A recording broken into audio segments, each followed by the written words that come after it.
با درود خدمت شما عزیز دلم. عزیزم در خدمت هستم با یک انرژی خیلی دیگه از سری انرژی خانی های فایل تاروت آدم و حوا. موضوع این لحظه انرژی خانی ما این هستش که تغییراتی که شما در خودتون به وجود آوردید چه تأثیری روی طرف احساسی و اطرافیان شما داشته. بله، با نام و یاد خداوند و یاری کائنات انرژی خانیمون رو آغاز میکنیم. آمین که کائنات هر اونچه که پنهان هست بر شما عزیز دلم همکنون و در همین لحظه در همین آن آشکار کنه. آمین. بله، شرایط رو برای اونها خیلی خوب نشون نمیده از نظر مالی یا احساسی، و میتونه حتی از نظر مالی و احساسی یک سری تاثیرات منفی براشون داشته باشه. شرایط خوبی رو نشون نمیده. تلاش هایی که این فرد یا افراد دارن در خصوص اینکه خب دوست دارن شما مثل قبل باشی، میخوان تعادل رو اونجوری که به نفع خودشون هست برقرار کنن. در واقع میتونیم خیلی قاطعانه بگیم که کائنات داره میگه که خوششون نیومده از این تغییراتی که شما به وجود آوردید. خوششون نیومده طرف احساسی و اطرافیان، و جام احساس طرف احساسی به سمت شما هستش. بله، اسبش ایستاده. شاید حتی این فرد اونطور که باید ابراز نکنه و اونطور که باید به شما نشون نده اون چه که در قلبش میگذره رو. حالا اون ترس از دست دادنش، اینکه دوست داره شرایط رو تغییر بده، یا حالا اطرافیان، فرقی نمیکنه. ولی سعی میکنن به رو خودشون نیارن، ولی خب از هر طرف دیوار رو داره نشون میده. از هر کرانه کردم تیر دعا کردم رها، شاید در این میان یکی کارگر شود. بله، حافظ شیرازی میفرماید انگار که شما راه رو برای این فرد و افراد خیلی بدجور بستید با تغییراتی که به وجود آوردید. خب میخوایم بدونیم که تاثیرش چی هستش. چیزی که اینجا نشون میده، بله، کارت تغییرات رو داد. مرسی به خاطر این انرژی بالای شما عزیز دلم. اصلا طبق موضوع جواب رو داره میده. میگه که یک تغییری که به وجود اومد، این تغییری که به وجود اومده میگه تو تقدیر شما بوده، باید انجام میشده، این تغییرات باید صورت میگرفته. ولی خب این افراد فکرای دیگه تو سرشون هست.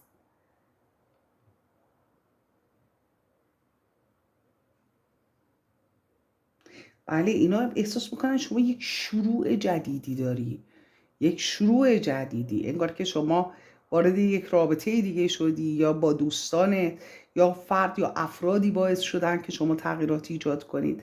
اینطور فکر میکنن، یا یه چیزهایی که پشت سر شما مخفی و پنهانی بوده احساس میکنن نکنه اون پنهانکاری هاشون رو شما فهمیدین.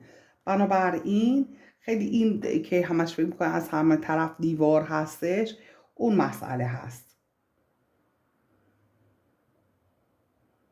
بله، و میگه که یک قدم بسیار بسیار مهمی رو شما برداشتید و شانس و فرصت ها رو در واقع شما اینجا برای خودتون به دست آوردید. و برای اونها میگه که انگار که فکر میکنن یه رقیب میون اومده، حالا طرف احساسی یا افراد دیگه، دوستان، خانواده، هر کسی که هستش، اقوام، خویشان، هر کسی که هست.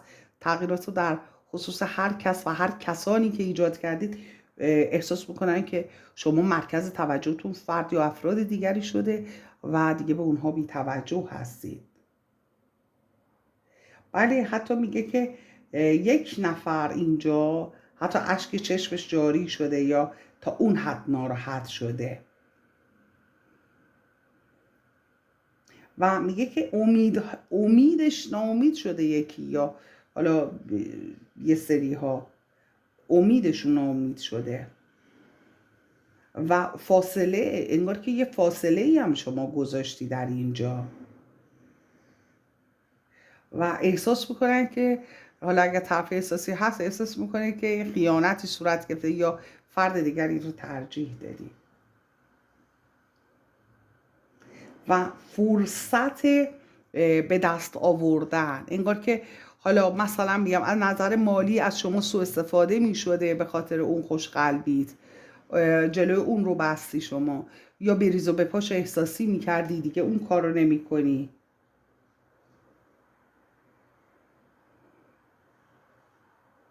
و بله میگه که شما رو دارن امتحان میکنن، حتی خیلی زیر ذره بین گرفتن ببینن که دلیل این تغییراتی که در شما ایجاد شده چی هستش و به همه چی فکر میکنن جز این که رفتار خودشون باعث شده که شما تجارب که به دست آوردید باعث شده که یه تغییراتی در خودتون ایجاد کنید.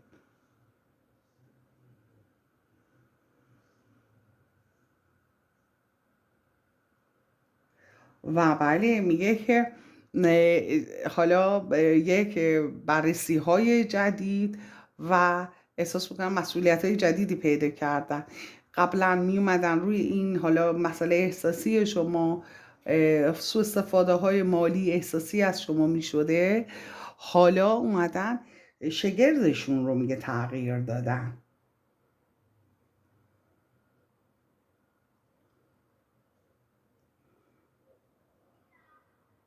و به همه چی فکر میکنن به جز این که رفتارشون باعث شده که شما تا این حد تغییرات بتونید در خود به وجود بیارید. ولی جلوتر میریم ببینیم دیگه چه مسائل رو کائنات میخواد آشکار کنه. آمین که هر آنچه که پنهان هست آشکار بشه. بله، از جایی به جای دیگه رفتن یا از یک رفتاری به رفتار دیگه وارد شدن یا تغییراتی در خصوص جا مکان، مسافرت کردن، به خود رسیدن، قبلا به اونا میرسیدی، یه چیزهایی رو جا به جا کردن رو داره بهش اشاره میکنه. یعنی که در واقع کائنات داره میگه که خیلی موفقیت آمیز بوده تغییراتی که شما ایجاد کردید. اگر اینطور هست لطفاً کامنت کنید عزیز دلم. عزیزانی هم که نگران تغییرات هستن، عزیزانی که تغییرات به وجود آوردن و این تغییرات سازنده بوده، لطفاً اصلا هر تجربه‌ای در خصوص تغییرات، نمیخوام میگم سازنده بوده چون میدونم مطمئن هستم که سازنده هست، یعنی تجربه تلخی کسی نمیتونه از روی تغییرات داشته باشه، هیچ تجربه تلخی از اون تغییرات به وجود نمیاد. برای هم خیالم راحت هستش همه اون عزیزانی که تجربه کردن تغییرات رو لطفاً کامنت کنن تا عزیزان دیگه نترسن از تغییرات و تغییرات رو ایجاد کنن. مسئله دیگری که کائنات داره بهش اشاره میکنه، این افراد احساس میکنن که تمام زحماتشون هیچ و پوچ شده، تمام اون شگردها، راهکارها، رفتارها دیگه قدرت دست شما هستش و این شما هستی که انتخاب میکنی، نه اونها برای شما برنامه‌ریزی میکردن، با هم هماهنگ میشدن، اینجوری بگیم این کار برامون بکنه، اونجوری بگیم اون کار برامون بکنه، حتی یه موقع بدون اینکه دیگران از شما درخواستی داشته باشن شما میرفتی کمکشون میکردی و اینها عادت شده بود. حالا احساس بکنه که یه نفر شما رو دزدیده، فرد یا افرادی، شما توجهت اون ور هست، چشم و گوشت بسته هستش، دست و پات بسته است، یه نفر دیگه هر چی میگه شما داری همون کارو میکنی، اینطور فکر میکنن. بله، بریم ببینیم دیگه چه مسائلی رو کائنات میخواد آشکار کنه. بله، دقیقا همون مسئله، انگار شما به یک فرد یا افراد دیگه میرسی، به اونها بی توجه هستی، انتظاراتشون بین زمین و آسمون باقی مونده، یعنی انتظاراتشون دیگه برآورده نمیشه، ناراحتیشون به خاطر این هست، نه اینکه احساس کنن شما رو از دست دادن فقط برای این ناراحت باشن، برای اینکه انتظاراتشون رو شما دیگه برآورده نمیکنی. و بله، توجه به خود رو شما داری به خودت توجه میکنی و کارت تغییرات رو میگه که این دیگه شما به خود توجه میکنی، اینا دیگه قهر کردن، ناراحتن، شکست خورده حساب میشن، یعنی تا وقتی شما رو خیلی میخواستن اونم نه توی شادی هاشون، تو مشکلاتشون. تا وقتی میخواستن که شما چکار میکردی؟ از خود گذشتگی میکردی. حالا چون شما فداکاری فقط برای اونا نمی کنی، به خودت هم توجه میکنی، دیگه اینا ناراحت هستن از شما و بله قدرت شما رو دارن میبینن که شما میدونی دقیقا چقدر ارزش داری. تا حالا فکر میکردن اون نقش اول زندگی شما اونا هستن، حالا میبینن نه، نقش اول زندگیت رو خودت داری بازی میکنی. این یه خورده براشون دردناکه، سخته، نمیتونن قبول کنن و دو دل شدن. چی شده؟ سوالهای مختلف در ذهنشون هست، راه ها رو براشون بستی. شما میخوان بی خیال شما شن، نمیتونن. چرا؟ چون مغز اینها وقتی شما رو میبینن، اسم شما میاد، یک فردی رو مغزشون داره بررسی میکنه، یک فرد فداکار، یک کسی که حلال مشکلاتشون بوده، یک کسی که بهشون توجه میکرده، یک کسی که اصلا نبوده، انگار که یه سربازی که فقط وظیفه داشته از اینها حمایت کنه، وظیفه داشته کمبودهاشون رو براشون سرویس بده و کمبودهاشون رو جبران کنه. حالا مغز به هم ریخته، میگه چی شد؟ این نبود، حالا از کجا پیدا شد؟ چون شما همش فداکاری کردی دیگه، از خودت گذشتی، حالا یه دفعه میگه من هستم اینجا. بنابراین اتفاقی که در ذهن اینها افتاده خیلی خیلی جا خوردن و ولی دسیسه کردن با هم. 2 یا چند نفر جمع شدن، بیشتر از 2 نفر رو نشون میده، دسیسه کردن که چه کار کنیم باز هم این حنای ما رنگ داشته باشه. دیگه نمیدونن شما به یه درجه از آگاهی رسیدی که تغییرات ایجاد کردی، فکر میکنن یه نفر داره یادت میده، فاصله بیفته بین شما و یه نفر تموم میشه، اینجوری فکر میکنن و اصلا پریشون شدن، به هم ریختن. یعنی چی شد؟ چرا یه دفعه اینطوری شد؟ اون میگه تو بهش اینو لابود گفتی، اون میگه نه من نگفتم، لابو فلانی گفته. اصلا بینشون اختلافات هستش که کی چی رو گفته، این چی رو فهمیده که اینقدر عوض شده و شکستی که نمیخوان قبول کنن. اما این شکستی که برای اونا پیش اومده برای شما یک شروع، یک زندگی هست. حتی طرف احساسی هم اگر باشه، باز هم این تغییرات شما خیلی تاثیرگذار هستش روش. همونطور که ملاحظه می‌فرمایید شما رو شانس نشون میده، انگار که حاضر نیستی دیگه همه چیز رو خیلی راحت تقسیم کنی با دیگران. خبرهای مختلف رو داره نشون میده، حرفایی که بین اینا جابجا میشه. خوب که بین حرفاشون گوش میکنی، دارن همدیگر رو لو میدن. این میگه که آره فلانی فکر میکنه یه موضوع رو میدونی، فکر میکنه اون یکی موضوع رو میدونی، یه کوچولو از اون موضوع با حرف میزنن، این یکی یه کوچولو از این موضوع حرف میزنه تا شما موضوع رو باز کنی بگی قضیه چیه. و تا وقتی که شما نگی اصلا قضیه چی هستش، اینها همش خودشون رو لو میدن. ولی جستجو کردن شما رو زیر ذره بین گرفتن. چرا عوض شده؟ چی شده؟ چی به چیه؟ کی به کیه؟ و عدالت الهی.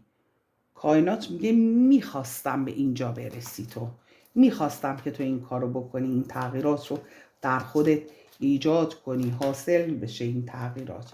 طرف احساسی که همش دنبال خودش شما رو میدونده به طور مثال، حالا یه دفعه با یه تغییرات روبرو شده، مجبوره برای به دست آوردن شما تلاش کنه. یه چیزی رو که داشته قدرش رو نمیدونسته، حالا باید تلاش کنه و کائنات میگه که باید این اتفاق میافتاد و تلاش های طرف احساسی و اطرافیان رو نشون میده و اون حالا دسیسه هایی که با هم داشتن یا اون رقابت هایی که ایجاد میکردن. حالا این میومد مشکلش رو میگفت، شما میومدی مالی رو حل کنی، اون یکی هم میومد میگفت مشکلم نداشتم، میگفت چرا به اون برسه به من نرسه، چرا به اون توجه کنه به من توجه نکنه. انگار توی یه مسابقه ای هستن دیگران، شما همینطوری باید سرویس بدی. حالا یا اگر طرف احساسی بود هر چقدر براش محبت میکردی، هیچ وقت این آدم سیرمونی از اون محبت ها نداشت. حالا گزینه های مختلف وجود داره، همه فکر میکنن دلیلش چیه، دلیلش کی هستش و اختلافات و دعواهایی که بینشون وجود داره. استرس، نگرانی، اضطراب ها و غم و اندوه، ناراحتی، تجارب تلخ، منتظر این بودن که شما یه مشکل دیگه براشون حل کنی. آمین که کائنات هر آنچه که پنهان هست رو همکنون و در همین لحظه آشکار کنه. آمین. بله. ثروت، شرایط خوب، رفاه و فراوانی و برکت و موفقیت رو کائنات میگه که این تغییرات برای شما در بر خواهد داشت و اینکه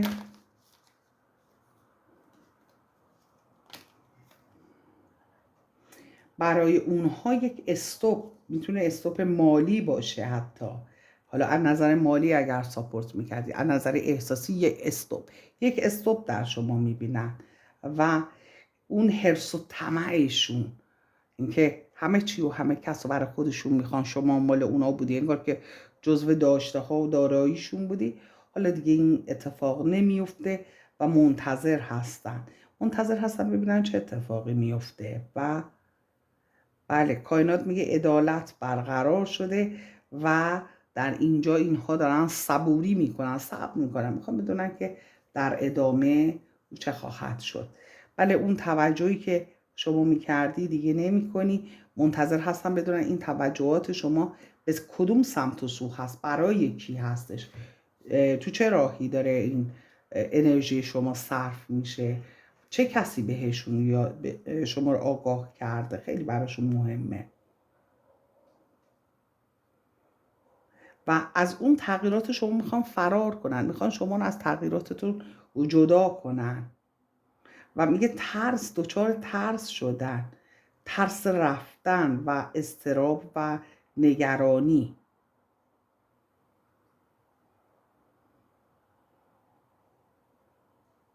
و اینها میگه وابسته شدن به اون رفتار شما و احساس میکنن شما عقب نشینی کردی از موضوع خودت. چی شده؟ چه اتفاقی افتاده؟ و یا اینکه نتونستن اون موفقیت رو کسب کنن، مثل اینکه یه خواسته هایی، حالا طرف احساسی بوده هر که بوده، یه برنامه ها، یه نقشه هایی داشتن، یه خواسته هایی داشتن، شما که عقب نشینی کردی و تغییراتی به وجود آوردی، اصلا دنیا تغییر کرده، حالا که توجهت آوردی رو خودت، حالا که میگی منم هستم و به خود توجه میکنی، اینا جا خوردن و احساس میکنن یه مانعی وجود داره این وسط.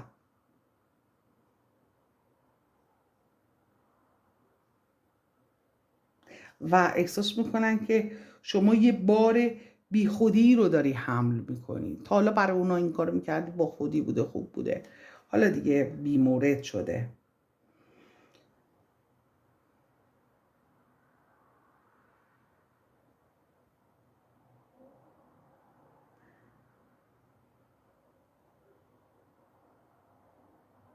بله، و اینکه شما موضع تغییر کرده، خواسته ها تغییر کرده و باعث دلشکستگی اونها شده.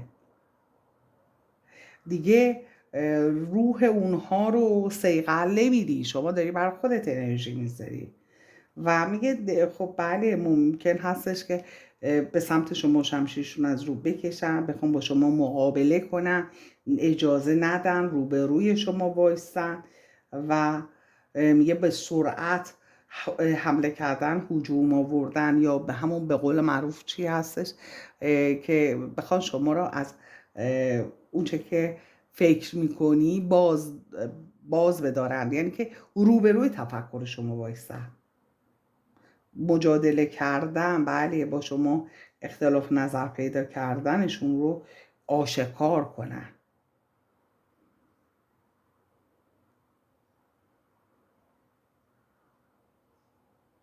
بله، مناقشه داشتن و مسائل مختلف رو، اینکه از اون قدرت شما خوششون نیومده، از اینکه علایق شما روبروی خواسته های اونها میسته داره صحبت میکنه کائنات. بنابراین تغییرات شما بسیار سازنده بوده، به نفع شما هستش. شما وقتی یه محبتی به یه نفر میکنی، اون فرد بدی میکنه یا بی تفاوت هست وقتی شما مشکل داری، چون محبت رو از خودت دریغ کردی و به کس دیگری دادی اون عشق رو، اون علاقه رو، اون محبت رو، اون زمان رو، خب مغز از شما انتقام میگیره. شب خوابی روزه داری کار انجام میدی، مغز همش تو رو آگاهت میکنه، میگه که ببین این کارا رو کردی، ببین اون کارو کرد. بعد میگه چرا اصلا یادم نمیره؟ به خاطر اینکه شما یه چیزایی رو از خودت دریغ کردی، برای دیگران خواستی، برای عشقت خواستی، برای عزیزانت خواستی، اطرافیانت خواستی و از خودت همه چیز رو دریغ کردی. مغز شما به شما هشدار میده، میگه یادت این کار کردی، انتقام میگیره از شما، میگه که از من دریغ کردی، از دل خودت دریغ کردی و برای اونا انجام دیدی، اونا هم این کار کردن تا دیگه این کار رو شما انجام ندی. در واقع مغز به شما هی هشدار میده، شما رو همش میخواد آگاه کنه. ولی عزیز دلم اینم از اینجا خانی این لحظه، چون تا این لحظه لایک نکردی لطفا لایک کن، چون تا این لحظه تغییرات انجام ندید لطفا انجام بده. امتحانش مجانیه ولی لذت خیلی قشنگی داره، همش نمیشه فداکاری کردن، یه جاهایی هم باید خودت رو دوست داشته باشی. آمین که کائنات در طبق اخلاص تمام آرزوهای قلبی شما عزیز دلم تقدیم حضورت کنه، در نور باشی.